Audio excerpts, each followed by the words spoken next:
Students, हमेशा बच्चों को एक प्रॉब्लम रही है during my teaching carrier of more than 24 years. मैंने देखा है कि स्टूडेंट्स को हमेशा एनसीईआरटी की न्यूमेरिकल से प्रॉब्लम रहती है। आमतौर पे हमारे पास आते हैं एंड से सर बस एनसीईआरटी करवा दो, एनसीईआरटी करवा दो। तो keeping in view their problem, उनकी प्रॉब्लम को ध्यान में रखते हुए today I thought to upload a video on the numericals. ये एनसीईआरटी की एक्सरसाइज के सारे न्यूमेरिकल्स हैं जो मैं इन्हीं सीक्वेंस में आपके साथ डिस्कस करूंगा। इसमें कुछ न्यूमेरिकल्स मैंने पिछले अपने वीडियो में भी शूट किए हैं, उनको स्किप करेंगे। बाकी सारे न्यूमेरिकल मैं आपके साथ वन बाय वन डिस्कस करता हूं। सबसे पहला जो हमारे पास इसमें न्यूमेरिकल है वो है calculate the number of electrons present in 1 ग्राम भाई 1 ग्राम के बीच में बताओ कितने क्या होंगे, इलेक्ट्रॉन्स होंगे। तो आपको ये पता होना चाहिए कि डिस्कवरी ऑफ फंडामेंटल पार्टिकल्स में आपने ये फाइंड आउट किया कि मास ऑफ इलेक्ट्रॉन जो होता है वो कितना होता है, दैट इज 9.1 इंटू 10⁻31 kg या 9.1 इंटू 10⁻28 ग्राम्स।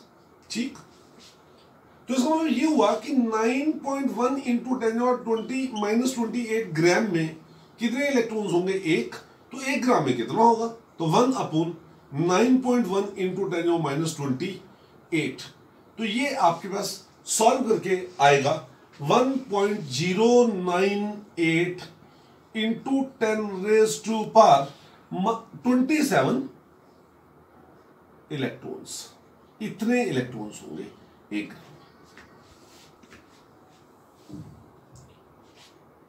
दूसरी बात यहां पर यह पूछी गई है कि कैलकुलेट द मास, इसी का फर्स्ट न्यूमेरिकल का सेकंड पार्ट है, calculate the mass and charge on 1 mole of electrons. Mass and charge on 1 mole of electrons. 1 mole of electron, बच्चों यू शुड बी नोइंग 1 मोल जो है वो किसके बराबर होता है, 6.023 इंटू 10⁻23 ये होता है, इतना नंबर है। तो इतने इलेक्ट्रॉन्स का आपको मास निकालना है। ओके, आपको पता है भाई 1 इलेक्ट्रॉन वेज, 1 इलेक्ट्रॉन का जो वेट है वो कितना है, 9.1 इंटू 10⁻31 किलोग्राम।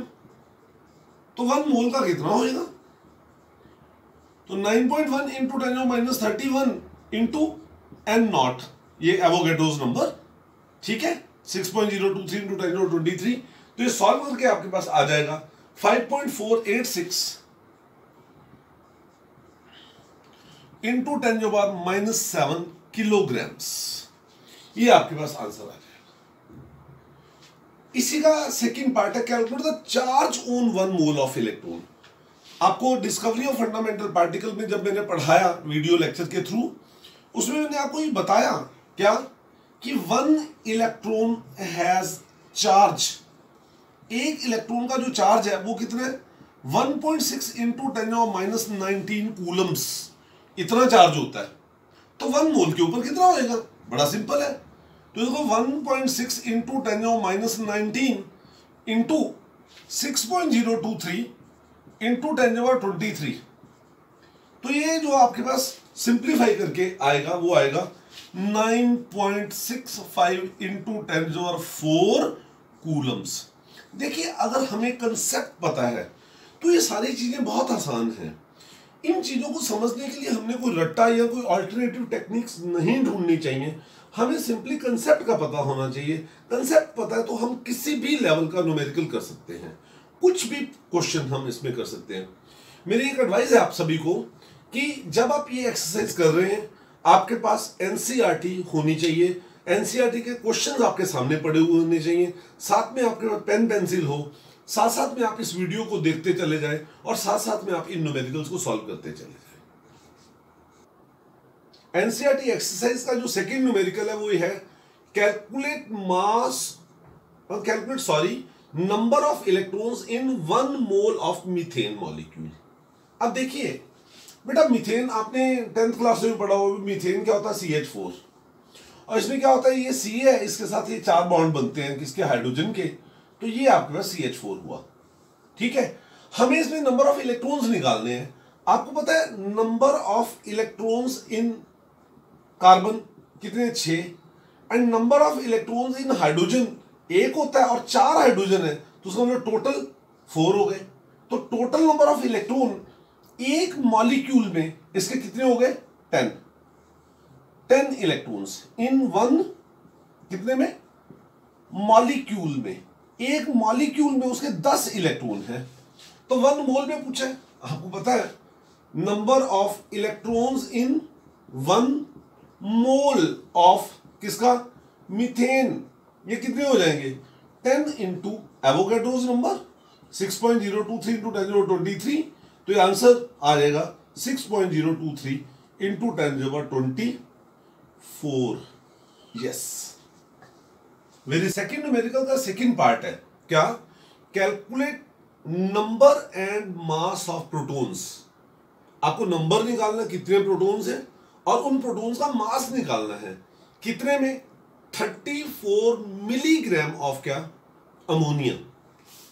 देखिए आपको पता है कि अमोनिया जो होता है उसका मॉलिक्यूलर मास जो है वो कितना है, 14 + 3 17, ठीक है, 17U ये हो गया। अब इसका मतलब ये हुआ अभी 17 ग्राम ऑफ अमोनिया कंटेन कितने मॉलिक्यूल्स, इसे जो मॉलिक्यूल्स होंगे अमोनिया के वो होंगे 6.023 इंटू 10⁻23, क्योंकि आपको पता है 17 ग्राम ऑफ जो अमोनिया है वो 1 मोल ऑफ अमोनिया के बराबर हुआ, और अगर वो 1 मोल ऑफ अमोनिया के बराबर है तो उसमें इतने मॉलिक्यूल्स होंगे, सिंपल। अब 1 में हाउ मच, 6.023 इंटू 10⁻23 अपॉन 17, और 34 मिलीग्राम, मतलब 34 इंटू 10⁻³ ग्राम्स में कितने, तो इंटू 34 इंटू 10⁻³ ठीक। अब इसको हम सॉल्व अगर करें तो ये 2 पे गया, 10⁻20, तो ये आपके पास हुआ 21, कर लो आप इसको 1.204 yes 2 3s are 6, 2 2s are 4, 2 0 are 0 like that, ये आपके पास हो गया इंटू 10⁻21। मतलब कहने का ये कि इतने मॉलिक्यूल्स हैं किसके, अमोनिया के। अब देखिए बच्चों, अमोनिया का जो एक मॉलिक्यूल है ना, उसमें प्रोटॉन पूछे हैं, उसमें क्या पूछे, प्रोटॉन। तो नाइट्रोजन में कितने प्रोटॉन होते हैं, 7, और हाइड्रोजन में कितने, 1, 3 हाइड्रोजन है तो टोटल +3, इसका मतलब 10 प्रोटॉन्स हो गए अमोनिया के एक मॉलिक्यूल में। तो नंबर ऑफ प्रोटॉन्स का जो नंबर है वो क्या होएगा भाई, 1.2046 इंटू 10⁻21 इंटू 10, इतने प्रोटॉन हो जाएंगे। And what will be mass of protons, in protons का मास क्या होएगा, देखिए 1.2046 इंटू 10⁻21, इतने तो प्रोटॉन है, और एक प्रोटॉन का मास कितना होता है, 1.67 इंटू 10⁻27 kg, ये आएगा। बस इसको आप सॉल्व कर सकते हैं, नो प्रॉब्लम, आप खुद भी सॉल्व कर सकते हैं, नो प्रॉब्लम्स। नेक्स्ट न्यूमेरिकल को करने से पहले जो न्यूमेरिकल नंबर 3 है, मैं आपको कुछ बेसिक बताना चाहता हूं। वैसे ये बेसिक क्लास 9th में भी आपने स्टडी किया हुआ है। भाई जैसे कोई भी एटम है, मैं ये सोडियम लिखता हूं, सोडियम है ना, तो यहां पे मैं सोडियम लिखता हूं 11 और ऊपर क्या लिखता हूं 23, ऐसे लिखता हूं।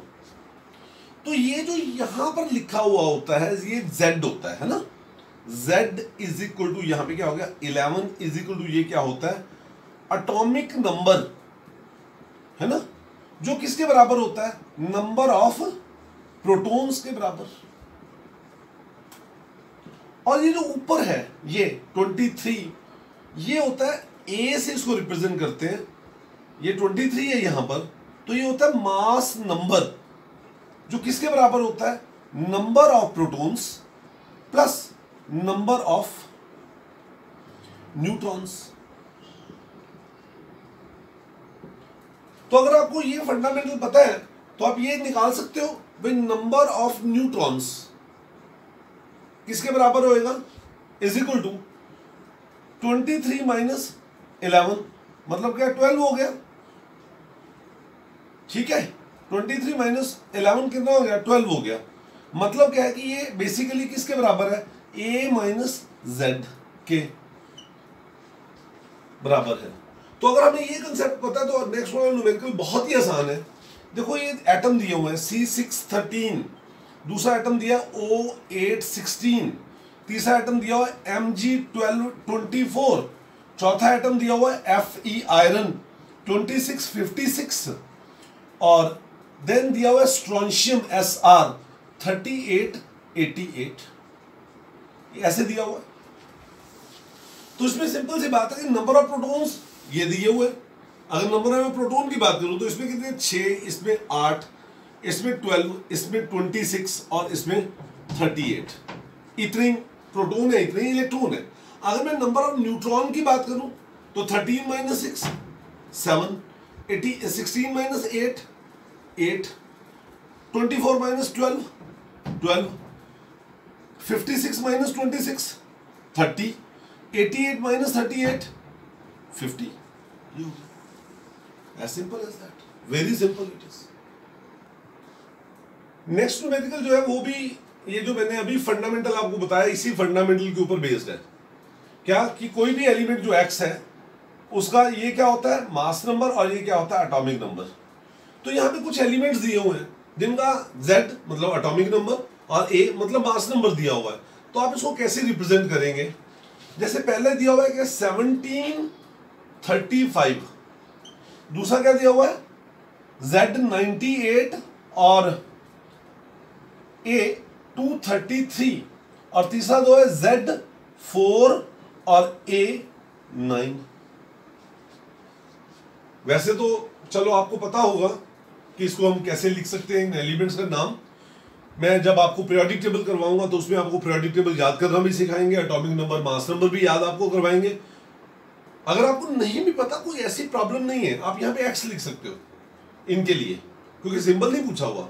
उन्हें पूछा कैसे रिप्रेजेंट करोगे, तो रिप्रेजेंट तो एक्स करके ये है ये है, लेकिन क्योंकि हमें पता है 17 क्लोरीन के लिए होता है तो इसलिए क्या Cl।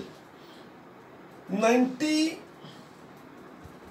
ये 92 है शायद, 92 दिया हुआ है, ये 92 यूरेनियम होता है, U से उसका सिंबल होता है, और हीलियम मतलब ये जो 4 होता है ये आपके पास होता है बेरिलियम, Be बेरिलियम, तो बेरिलियम 4 9।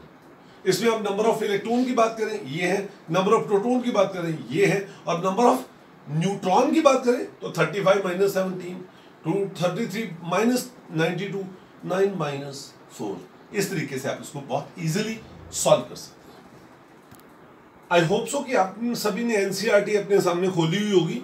उसमें जब आप देखते हैं कि जो फिफ्थ न्यूमेरिकल है वो फिफ्थ न्यूमेरिकल ऐसे है, वो कहता है भी एक येलो लाइट आ रही है कहां से, सोडियम लैंप से, भी सोडियम बल्ब है उससे कि येलो लाइट आ रही है जिसकी वेवलेंथ कितनी है, येलो लाइट ऑफ वेवलेंथ कितना 580 नैनोमीटर, ये दिया हुआ, इतनी वेवलेंथ है उसकी। तो इसको यूज करते हुए आपको इसकी एक तो फ्रीक्वेंसी निकालनी है और एक क्या निकालना है, आपको इसका वेव नंबर निकालना है। मैंने आपको फॉर्मूला बताया हुआ है, nu is equal to C by lambda, ठीक। एंड वेव नंबर क्या होता है, न्यू बार, जो क्या होता है 1 बाय लैम्डा के बराबर होता है, रेसिप्रोकल ऑफ लैम्डा। लेकिन आई ऑलवेज एडवाइस कि सबसे पहले आप यूनिट्स को देखो। तो लैम्डा इज इक्वल टू कितना है 580 नैनोमीटर इज इक्वल टू कितना आ गया 580 इंटू 10⁻⁹ मीटर्स आ गया, ये इसकी वैल्यू आ गई। आपको सी वेलोसिटी ऑफ लाइट पता है 3.0 इंटू 10⁸ मीटर्स पर सेकेंड, तो न्यू इज इक्वल टू किसके बराबर, c bye lambda is equal to 3.0 10⁸ upon lambda कितना आ गया 580 इंटू 10⁻⁹। तो ये सॉल्व करके जो है आपके पास आएगा 5.17 इंटू 10⁻14। देखिए इसके यूनिट्स क्या आएंगे, वेलोसिटी ऑफ लाइट क्या होती है मीटर्स पर सेकंड, और ये क्या होता है मीटर्स, मीटर से मीटर कैंसिल हो गया तो इसकी यूनिट्स हो गई सेकंड इनवर्स। दूसरा आपको क्या निकालना है न्यू बार, न्यू बार क्या होता है 1 बाय लैम्डा। अब 1 बाय लैम्डा आपको पता है कितना 580 इंटू 10⁻⁹। तो ये जो सॉल्व करके आपके पास आएगा ये आएगा 1.72 इंटू 10⁻⁶ मीटर पर मीटर, मतलब 1 मीटर में इतनी वेव्स होंगी, दिस इज वेव नंबर। छठा न्यूमेरिकल एनसीईआरटी का, उसमें ये दिया हुआ है ई एनर्जी ऑफ फोटोन आपको निकालना है। फोटोन समझते हो आप, पार्टिकल ऑफ लाइट। मैंने आपको ड्यूअल नेचर ऑफ लाइट के बीच में आपका जो मैंने वीडियो दिया है उसके बीच में उसको डिस्क्राइब किया हुआ था। तो आपको निकालना है एनर्जी ऑफ फोटोन जिसकी वेवलेंथ आपको दी हुई है और उसकी एक ए पार्ट में फ्रीक्वेंसी दी है और बी पार्ट में उसकी एक लाइट की वेवलेंथ दी हुई है। तो आपको बड़ा सिंपल है, इसको क्या करना है ई निकालना है। तो ई का फॉर्मूला क्या होता है एच न्यू, न्यू दिया हुआ है आपको, तो एच क्या है 6.626 इंटू 10⁻34 और न्यू उसकी फ्रीक्वेंसी दी हुई है, आप वहां से बुक से पढ़ो आपको पता लगेगा, वहां पे दिया हुआ है 3 इंटू 10⁻15 हर्ट्ज साइकिल पर सेकेंड। तो ये जो है ना आपके पास जब आप इसको सॉल्व करोगे तो it will come out to be 1.989 into 10⁻⁻19 joules, ये वैल्यू आएगी -18 जूल्स आएगी। और दूसरा आपको दिया हुआ क्या लैम्डा दिया हुआ है, दूसरा सेकंड इसका है, उसमें लैम्डा दिया है कितने 0.5 एंगस्ट्रॉम, मतलब 0.5 इंटू 10⁻10 मीटर्स। तो लैम्डा इज इक्वल टू क्या होता है एच अपॉन एम वी। नहीं आपको एनर्जी निकालनी है, सॉरी एनर्जी निकालनी है, तो क्या आएगा E is equal to H C by lambda. Yes, तो एच आपको पता है कितना 6.626 into 10⁻34 velocity of light 3 into 10⁸8 metres per second, और जो लैम्डा है वो कितना है आपके पास 0.5 इंटू 10⁻10। तो ये जब आप सॉल्व करेंगे तो सॉल्व करके आपके पास ये आएगी 3.98 इंटू 10⁻15 जूल्स, इतनी एनर्जी आ जाएगी। आई होप सो कि बहुत सिंपल है ये न्यूमेरिकल। बच्चों मैं इन लेक्चर्स में आपको रियल क्लासरूम का एक्सपीरियंस देना चाहता हूं, जैसे पढ़ाया जाता है। मैंने ये जो लेक्चर्स है ऐसे नहीं अपलोड कर रहा कि मतलब आपको कुछ डेमोन्स्ट्रेट करना है। I am taking the routine period, routine class, जिसको आप स्टडी करें, आपके पास मटेरियल है, उस मटेरियल को आप देखें, यहां से मैं उसको गाइडलाइंस दे रहा हूं, खुद सॉल्व करें, यू विल एंजॉय इट। चलिए खैर, जो 7th न्यूमेरिकल है एनसीईआरटी का वो ये है कि कैलकुलेट, इसमें पूछा गया लैम्डा मतलब wavelength, frequency and wave number of A light, जिसका एक नया वर्ड है आपके लिए, हुज पीरियड इज कितने 2.0 इंटू 10⁻⁻10 सेकेंड। बेटा एक चीज याद रखना, period is equal to 1 by frequency, ये होता है, ठीक। तो उसमें 1 बाय क्या आ गया 2.0 into 10⁻10 will be equal to frequency, ये फ्रीक्वेंसी आ जाएगी जिसकी वैल्यू आएगी 5 इंटू 10⁻9। ये इसके यूनिट्स आपको पता है हर्ट्ज पर सेकेंड, यही तो होते हैं। नेक्स्ट आपको क्या निकालना है, वेवलेंथ। अब न्यू आपको पता है, तो आपको पता है nu is equal to C by lambda, पता ही है, आपको पता ही है, नो प्रॉब्लम। तो सी क्या हुआ, आपको क्या निकालना है, लैम्डा। तो लैम्डा इज इक्वल टू क्या हुआ, सी बाय न्यू। तो सी की value 3 into 10⁸ metres per second, and ये आपके पास कितने हैं, 5 इंटू 10⁹ पर सेकेंड। अब देखो पर सेकेंड से पर सेकेंड कैंसिल हो गए, बाकी आपके पास मीटर्स में आ जाएगा, ठीक है। तो जब आप इसको सॉल्व करोगे लैम्डा को, तो this lambda will come out to be 6 into 10⁻², 6 into 10⁻² metres, ये वैल्यू आएगी। और तीसरी बात इसमें क्या पूछी है, वेव नंबर। वेव नंबर क्या होता है, nu bar is equal to 1 by lambda. अब लैम्डा की वैल्यू मुझे पता है, मैंने अभी तो निकाली है। तो nu bar is equal to 1/6 into 10⁻²। तो ये जब आप सॉल्व करोगे on solving, it comes out to be 16.66 per metre. Yes, इन न्यूमेरिकल्स में यूनिट्स का खास ख्याल रखें, क्योंकि यूनिट्स ठीक ना होने के से आपके मार्क्स कट सकते हैं नहीं, कटेंगे। 8th न्यूमेरिकल आपके साथ डिस्कस कर रहे हैं। वो कहते हैं कि आपको मैंने एक बात बताई थी क्या, कि ये जो सोर्स है ये एनर्जी एमिट करता है ना। तो एनर्जी एमिट कैसे करता है, in form of small packets of light, photons. तो कहता है एक सोर्स ऑफ लाइट है जिससे लैम्डा जो है वेवलेंथ जो एमिट कर रहा है वो है 4000 pm पिकोमीटर।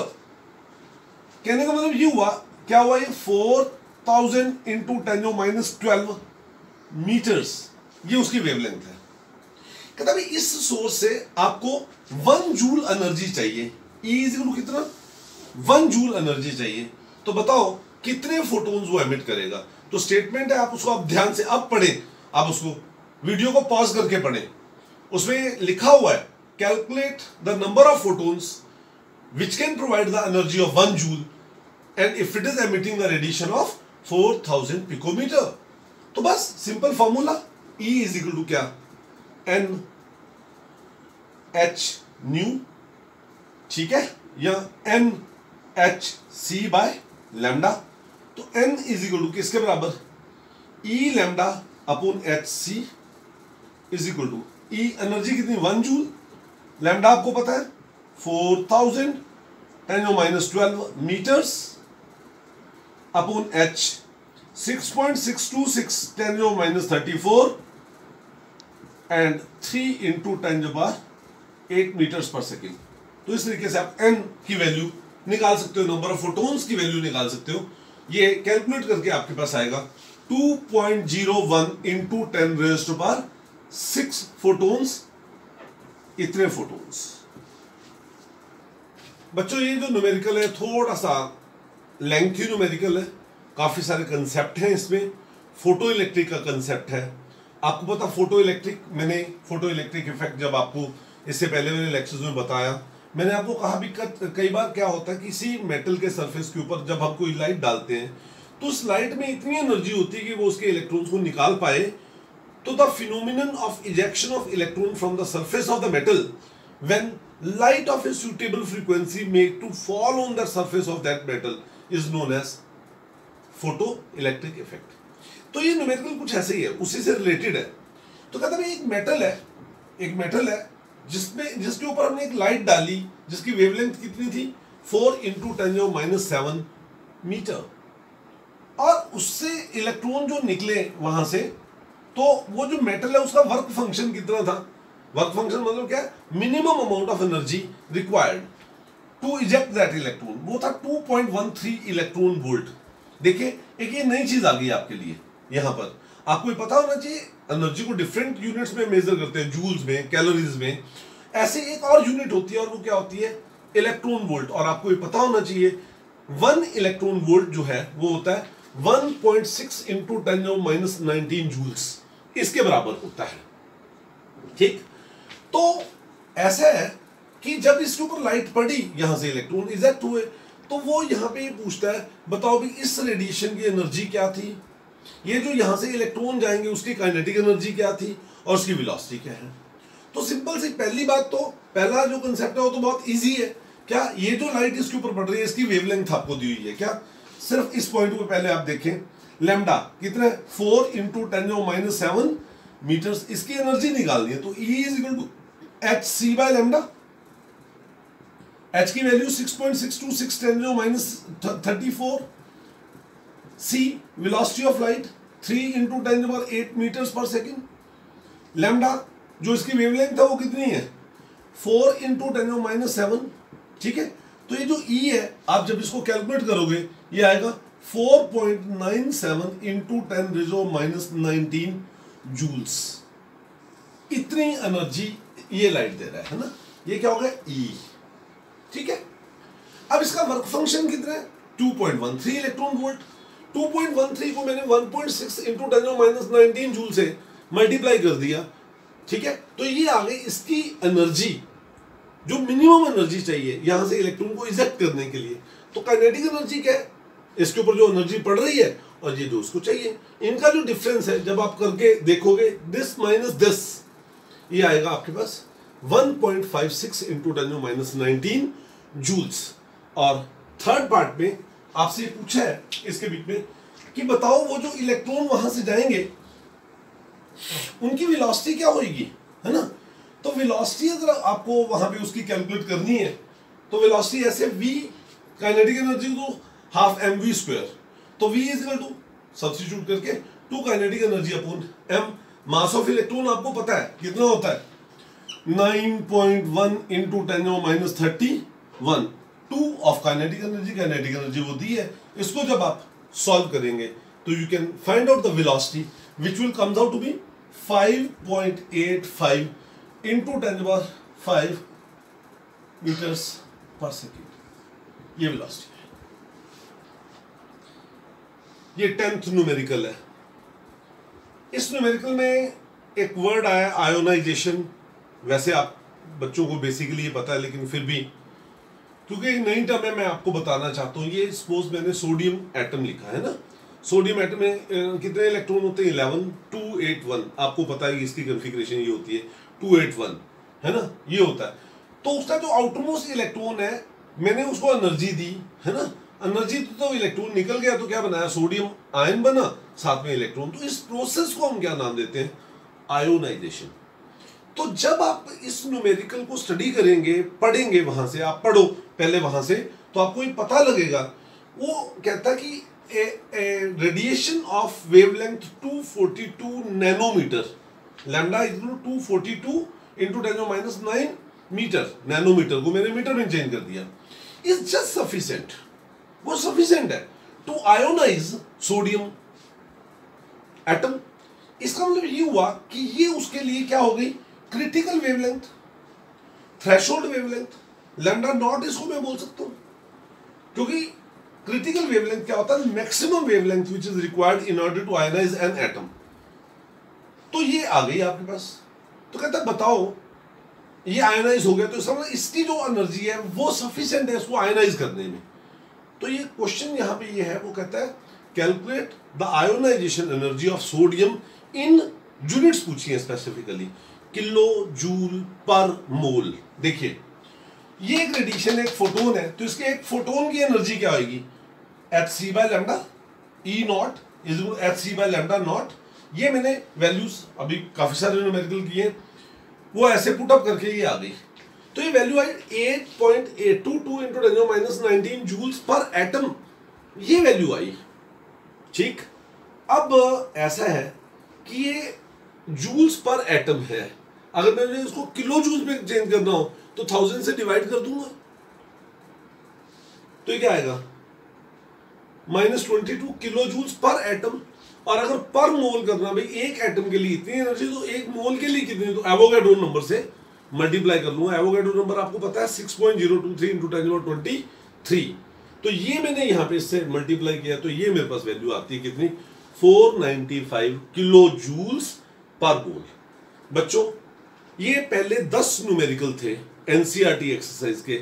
आई विश कि आप इन सभी न्यूमेरिकल्स को एक बार देखें, स्टडी करें और बाद में इसको खुद सॉल्व करके देखें। अगर कोई डाउट है तो उसको दोबारा से देखकर अपने डाउट्स को क्लियर करें, बिकॉज न्यूमेरिकल तब आते हैं जब आप इसको खुद करते हो। आई विश कि आप इन न्यूमेरिकल्स को परफेक्टली खुद कर पाए। That is the real learning of science. Thank you. अभी नेक्स्ट न्यूमेरिकल करते हैं, numerical number 11 of your NCERT exercise. इस न्यूमेरिकल की स्टेटमेंट मैं फिर अब बार बार आपसे ये कहता हूँ भी आप ये एक्सपेक्ट करता हूँ कि आप एनसीईआरटी की बुक्स की एक्सरसाइज अपने सामने खोल के रखी हुई होगी आपने, और वहां से आप इसको साइमल्टेनियसली पढ़ के मेरे साथ साथ आप इन न्यूमेरिकल्स को सॉल्व कर रहे होंगे। नहीं खोली तो उसको खोल लो। इसमें जो स्टेटमेंट है वो ये है कि a 25 watt bulb emit a light of 0.57 micrometer. Calculate the rate of emission of photons per second. देखिए वो जो बल्ब है वो है 25 वाट का। 25 वाट ये पावर की यूनिट होती है, आपको पता है, power energy liberated per unit time. तो अगर उसकी पावर कितनी है 25 वाट, तो इसका मतलब वो जो बल्ब है, ये जो 25 वाट का बल्ब है, it is emitting the energy of 25 joule पर सेकेंड। मतलब एक सेकेंड के बीच में इतनी एनर्जी एमिट करता है। और इसकी जो वेवलेंथ है वो कितनी है 0.57 माइक्रोमीटर। अब 1 माइक्रो जो होता है ना वो 10⁻⁶ होता है। तो मैंने इस माइक्रोमीटर को किसमें, मीटर्स में कन्वर्ट कर लिया, और कैसे 0.57 इंटू 10⁻⁶ मीटर्स हो गया। तो बस अब इसका सिंपल फॉर्मूला है, और फॉर्मूला है E is equal to NHC by lambda. तो आपको यहां पे N निकालना है, N is E lambda by HC। E आपको पता है कितनी है 25 जूल एनर्जी, 0.57 इंटू 10⁻⁶। H आपको पता है 6.626, 10⁻34, C3 into 10⁸ metres per second. तो जब आप सॉल्व करेंगे तो ये सॉल्व करके आएगा 7.16 इंटू 10⁻⁻19 इतने। इसका मतलब ये हुआ कि ये जो 25 वाट का बल्ब है ये इतने फोटोन एक सेकेंड में एमिट कर देता है। सॉरी 10⁻19 -19 नहीं, 7.16 इंटू 10⁻19 इतने फोटोन से एक सेकेंड में एमिट कर देता है। 12th न्यूमेरिकल है, आप इसके स्टेटमेंट को पढ़ें। कहता भाई एक मेटल है और उस मेटल के ऊपर एक रेडिएशन हमने डाली जिसकी वेवलेंथ कितनी थी 6800 एंगस्ट्रॉम। तो कहता भाई when a metal is irradiated with the light of a wavelength 6800 angstrom, the electrons are emitted with zero velocity। अब जीरो वेलोसिटी का मतलब पता है क्या है कि अब वो जैसे सपोज मींस अगर हम ये कहें कि ये मतलब मेरा हाथ जो है ना एटम है और ये इसके बीच में जो है ना ये इसका एक इलेक्ट्रॉन है, तो वैसे तो इसको यहां से हटा के जाए, मतलब जीरो वेलोसिटी का मतलब क्या हुआ कि इस इलेक्ट्रॉन की और इसके जो न्यूक्लियस की आपस में फोर्स अट्रैक्शन खत्म हो गई। मतलब इतनी एनर्जी इसने दी, मतलब this is the minimum amount of energy which is required to dislodge the electron.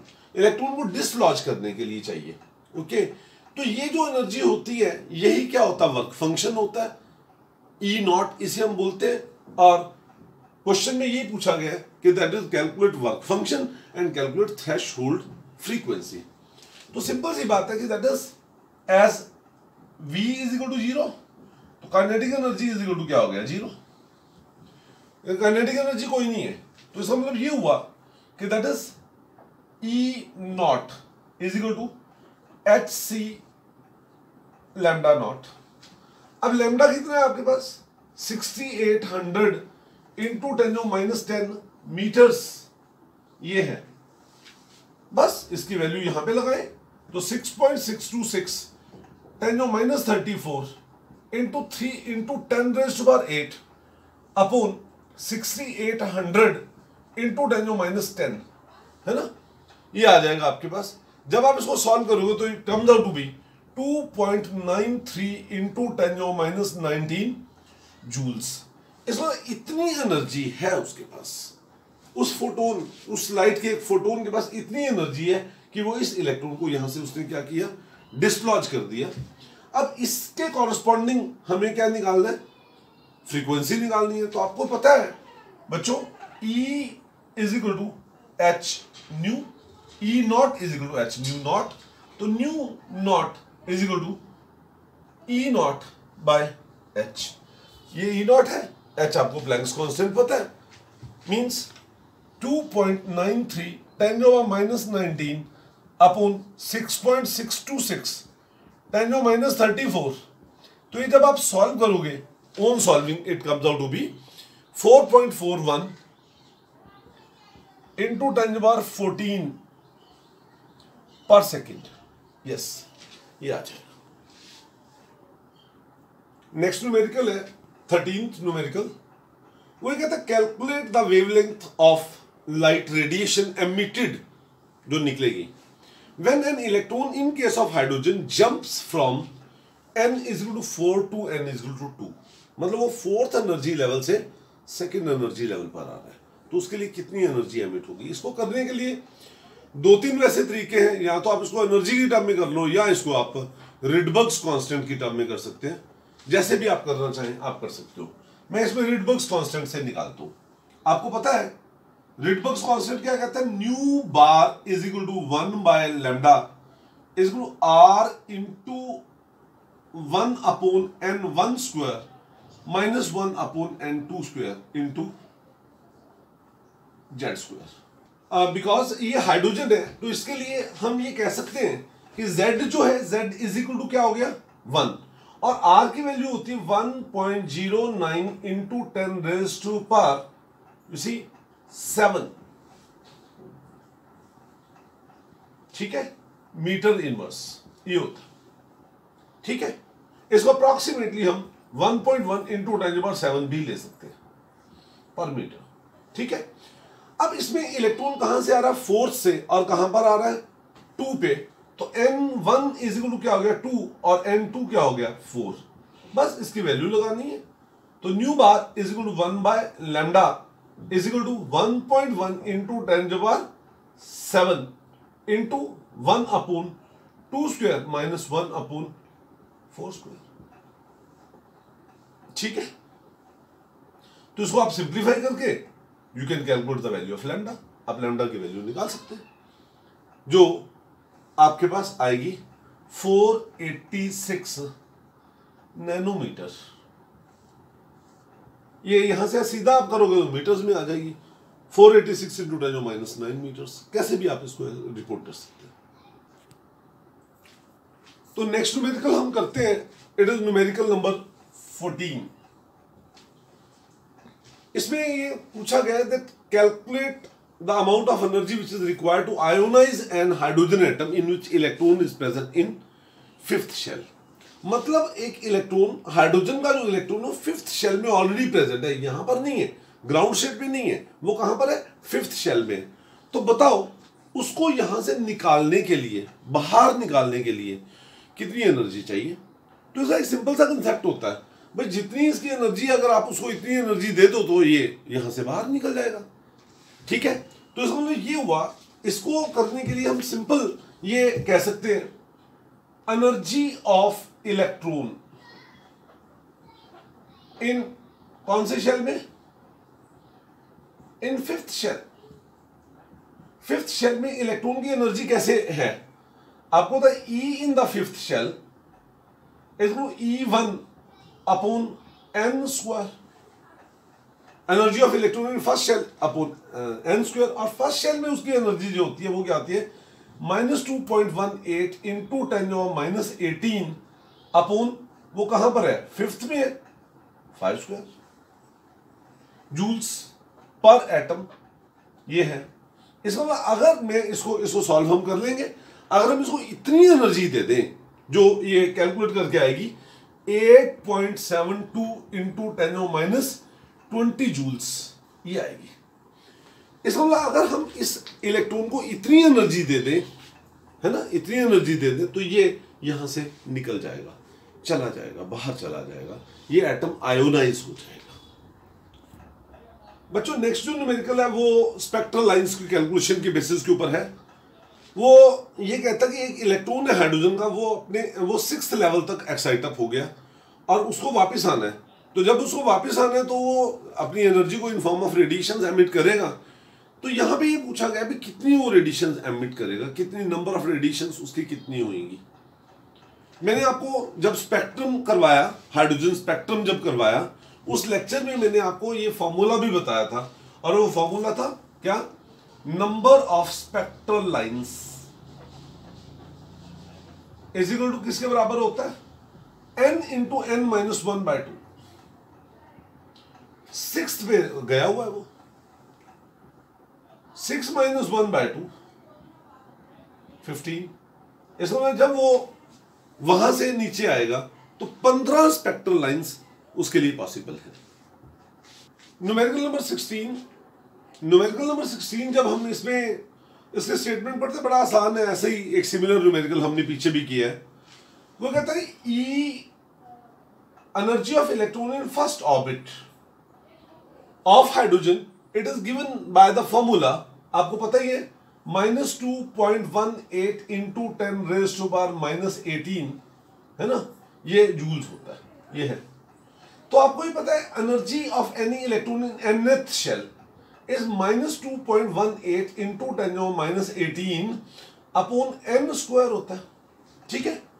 दूसरी यहां पे ये सिंपल सा ये पूछा कि that is what is the energy of an electron when it is present in the 5th shell. जब वो 5th शेल में है तो तब उसकी एनर्जी क्या होगी।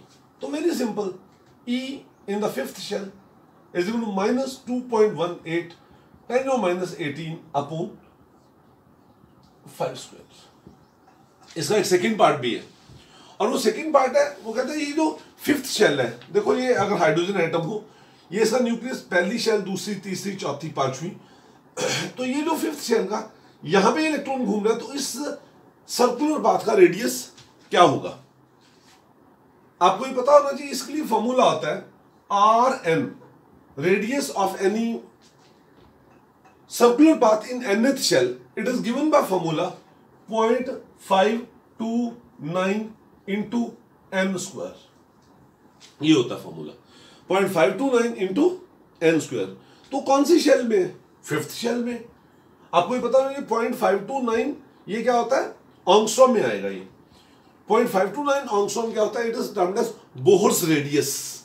क्या इसे नाम देते हैं, बोहर्स रेडियस। तो ये कैलकुलेट कर लो, 0.529 इंटू 5² एंगस्ट्रॉम, और अगर आप इसको मीटर्स में करेंगे 0.529 इंटू 25 इंटू 10⁻10 मीटर्स। बस इसको आप सिंपली आप सॉल्व कर लो, you will get the answer.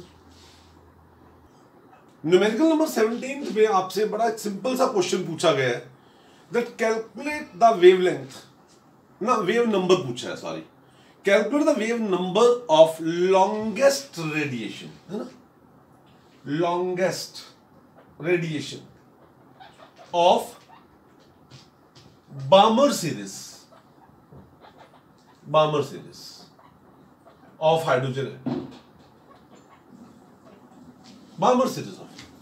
अब देखो बेटे, आपको पता है कि बामर सीरीज में n1 इज इक्वल टू क्या होता है, 2, क्योंकि ऊपर से इलेक्ट्रॉन सेकंड पे आते हैं, और क्योंकि लॉन्गेस्ट रेडिएशन है, wavelength of the longest radiation, longest wavelength, ठीक है।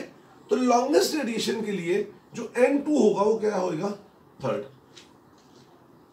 3, जस्ट लॉन्गेस्ट रेडिएशन, इसका मतलब ऑफ मिनिमम एनर्जी, और मिनिमम एनर्जी बोहर्स के बामर के लिए कहां से आएगी, 3rd से, जब वो सेकंड पे आएगा वो। तो बस use Rydberg's formula, nu bar is equal to 1/λ is equal to 109,677 into 1/2² minus 1/3² centimetre inverse. बच्चों रिमेंबर, ये वाला जो कैलकुलेशन है 109,677 इंटू ये क्या आ गया, 1/4 माइनस 1/9, ठीक है। आप इसको सॉल्व कर सकते हो, 36,549 माइनस 4 इक्वल टू क्या आएगा, 109,677 इंटू 5/3 36, इसको सिंप्लीफाई कर लेना बेटा, it is centimetre inverse.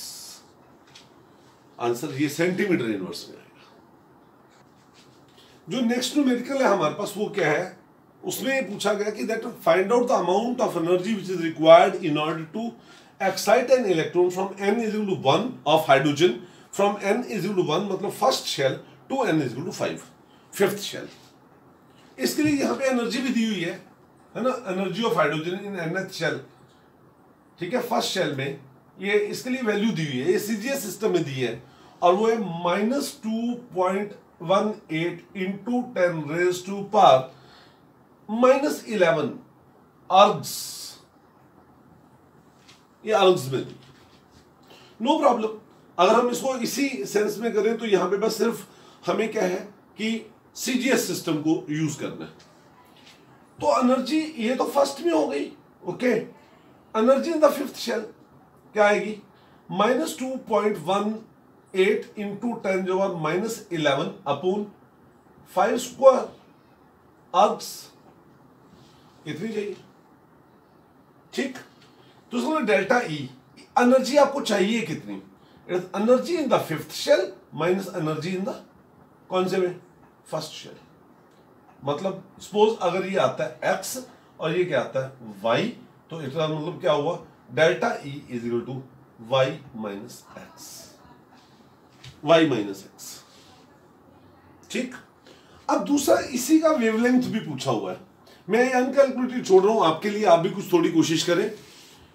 Lambda आपको पता है, delta E is equal to H C by lambda, लेकिन रिमेंबर क्योंकि यहां पे जो एनर्जी है वो अर्ग्स में आ रही है, तो इसका मतलब हमें एच की और सी की वैल्यू सीजीएस सिस्टम में लेनी है, तो मैं उसको यूज करके बताता हूं। ये जो एनर्जी आएगी आपने y माइनस एक्स, ये तो आपने यहां पे ले लिया है, अर्ग्स में है, अर्ग्स में है, ठीक है, is equal to H 6.626 into 10⁻⁻27 -34 joule second होता है, -27 अर्ग सेकेंड होता है, into 3 into 10⁻10 centimetre per second, centimetre per second, ये अर्ग सेकेंड, अपॉन आपके पास क्या आ गया, लैम्डा, लैम्डा आ गया। तो इस तरीके से जो आप इसमें लैम्डा निकालेंगे, that answer will be in centimetres, ये आंसर सेंटीमीटर्स में। न्यूमेरिकल नंबर 19 जस्ट जैसे हमने इससे पहले वाला न्यूमेरिकल किया, बिल्कुल एग्जैक्टली वैसा है, सिर्फ वहां पर क्या पूछा गया था कि आपके पास हाइड्रोजन एटम है, उसके इलेक्ट्रॉन को फर्स्ट से फिफ्थ शेल पे लेके जाना है, लेकिन यहां पे क्या है, फर्स्ट से सेकंड पर। वैसे इसमें इस तरीके से पूछा गया है that what is the amount of energy which is required in order to remove an electron from n is equal to 2 of hydrogen atom. तो मतलब इसका मतलब ये हुआ कि आपको E energy in the second shell निकालनी पड़ेगी, will be equal to -2.18 into 10⁻⁻11 ergs, ठीक है, अपॉन कितना आ गया 2 स्क्वायर, इतनी एनर्जी चाहिए। अगर आप इतनी एनर्जी उसको दे देते हैं, है ना, अपॉन 4 इसको कर देंगे, that is equal to -2.18/4 into 10⁻⁻11, है ना, ये अर्ग्स हो गया। इतनी एनर्जी अगर आप इसको दे दोगे इस इलेक्ट्रॉन को, तो ये यहां से रिमूव हो जाएगा। फर्दर एक चीज और इसमें पूछी गई है, क्या, also calculate the value of wavelength associated with that radiation in centimetres, मतलब सीजीएस सिस्टम, इसलिए मैंने अर्ग्स लिया है, नहीं तो अदरवाइज अगर मुझे दूसरा सिस्टम लेते तो उसमें क्या होता, जूल्स में लेते, -2.18 इंटू 10⁻18 अपॉन n² जूल्स में एनर्जी लेते। तो अब सिंपल सी बात है कि E इज इक्वल टू आपको पता है hc बाय लैम्डा, तो E कितनी है आपके पास, माइनस ये इतनी एनर्जी हो गई 2.18 into 10⁻⁻11/4 is equal to h 6.626 into 10⁻27 into 3 into 10⁻10 centimetre per second upon lambda. तो इस तरीके से आप लैम्डा कैलकुलेट जब करेंगे तो you'll find that it will comes out to be 3.65 into 10⁻⁻⁻7 centimetre. Solve कर लीजिए। Thank you.